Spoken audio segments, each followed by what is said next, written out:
All right, joining me now is New York gubernatorial candidate and Fordham University professor Zephyr Teachout, challenging Andrew Cuomo this Tuesday in the Democratic primary. Thanks for joining us. Thanks so much for having me. So the news yesterday, among other things, you have now got the former First Lady, the overwhelming favorite to be the next Democratic nominee for president, now weighing in on behalf of your opponent, doing robocalls. What is your reaction when you find out that Hillary Clinton is trying to help out Andrew Cuomo to beat you?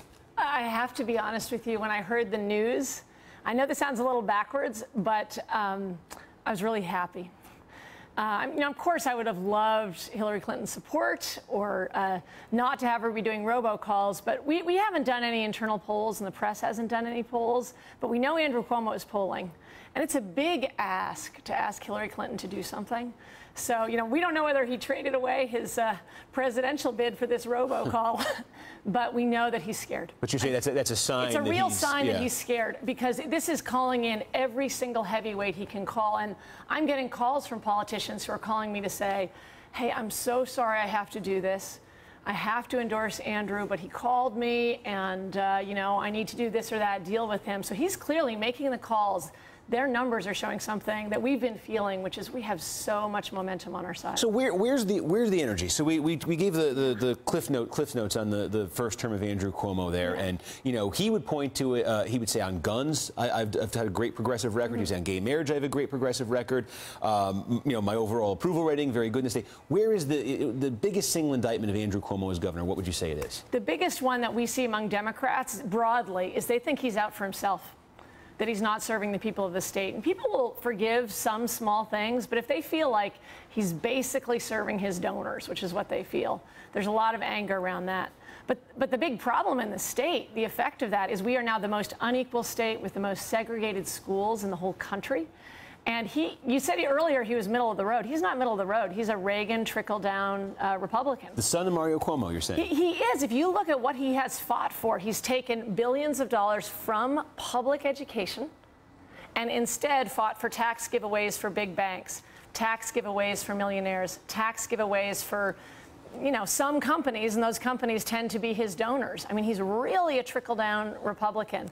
And there's a few things he's done that are important, but that doesn't make up for the fact that overall, his economic policy does not match where New Yorkers are. New York's a real Democratic state, and I'm a real traditional Democrat. So what is success? You have not done polling. There's no independent polling that I've seen in this race. Nope. I'm looking back at past primaries here in New York where, Hillary Clinton got challenged when she ran for re-election to the Senate in 2006. Yeah. Her challenger got 17% of the vote. What is it? At what level are you making a statement with these results? Is it 30%? I'm not making a statement. I'm running to win. And just, if you look back at these past primaries, we're expecting a minuscule turnout, 500,000, 1 million.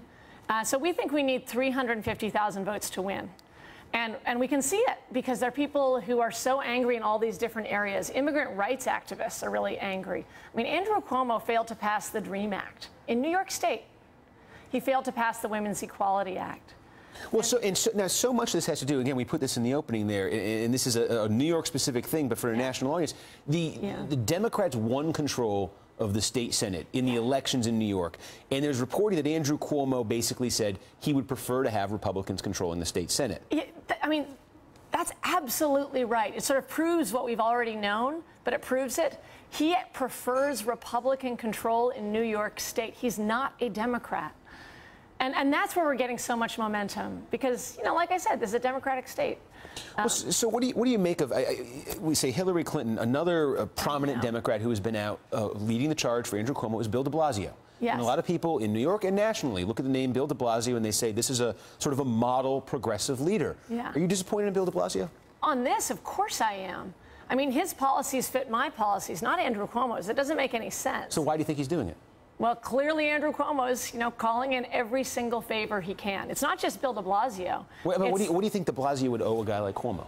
Well, I can't know. I would love to hear Bill de Blasio answer that or Andrew Cuomo answer that. But Andrew Cuomo isn't answering those questions because he's refusing to debate, which is really disrespectful. And we were also getting a lot of energy because people feel like he's not respecting the voters. But it's not just Bill de Blasio. You know, he had the head of the assembly, the former governor. He is calling everybody to come out and attack me and support him. So That's the best evidence that we have momentum here. And you had a... But I want to just say one other thing. There's a lot of excitement. You know, it was really too bad about Hillary Clinton because there is a lot of excitement about having the first woman governor in New York State.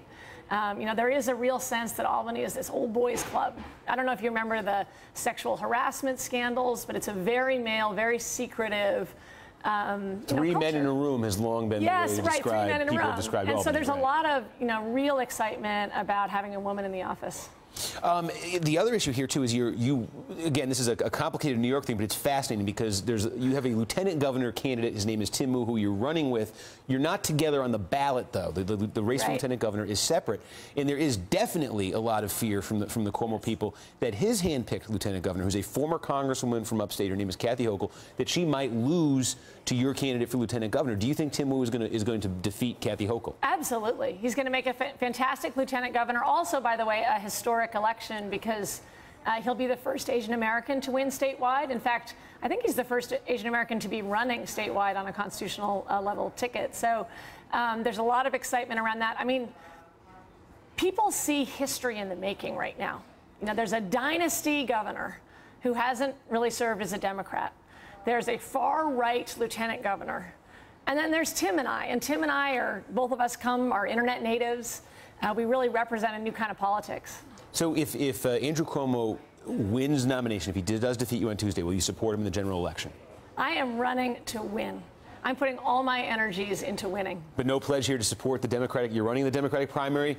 Will you support the Democratic candidate? I would love to hear Andrew Cuomo answer that question, and I'd love to hear him debate and be on shows like this because you know he's really been in hiding himself while putting out all these surrogates. I mean, he sort of lacked a lot of guts in this whole primary. Lacked the guts to debate me, lacked the guts to go on shows and defend his records.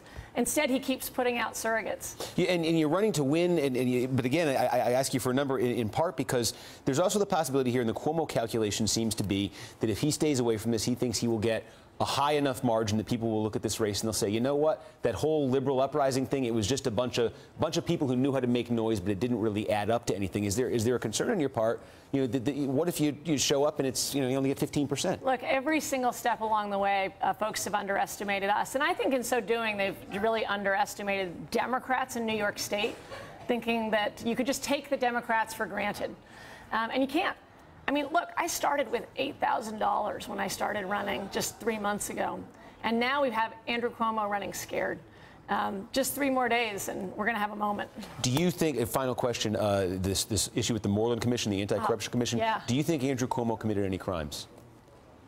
Well, he's under federal investigation.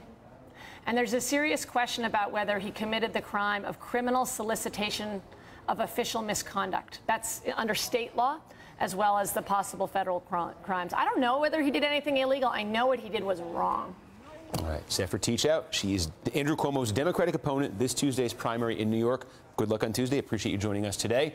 We welcome having Governor Cuomo on the show anytime that he wants. That is an open invitation. Issue it now. We'll issue it going forward. Also on Tuesday in Massachusetts, there's going to be a primary for governor where Martha Coakley, if you remember her, is making something of a comeback attempt this 4 years after her shocking loss to Scott Brown in the race for Ted Kennedy's seat. We'll be looking closer at her story on tomorrow's show. And there's also Rhode Island, where there's an intense race for governor going on, and also my favorite election anywhere this year, the race for mayor of Providence. That's where Buddy Cianci, the former mayor, former federal inmate, also the maker of a delicious pasta sauce, is trying to reclaim his old job. He is running as an independent this year, but the primary to pick his opponents will be this Tuesday.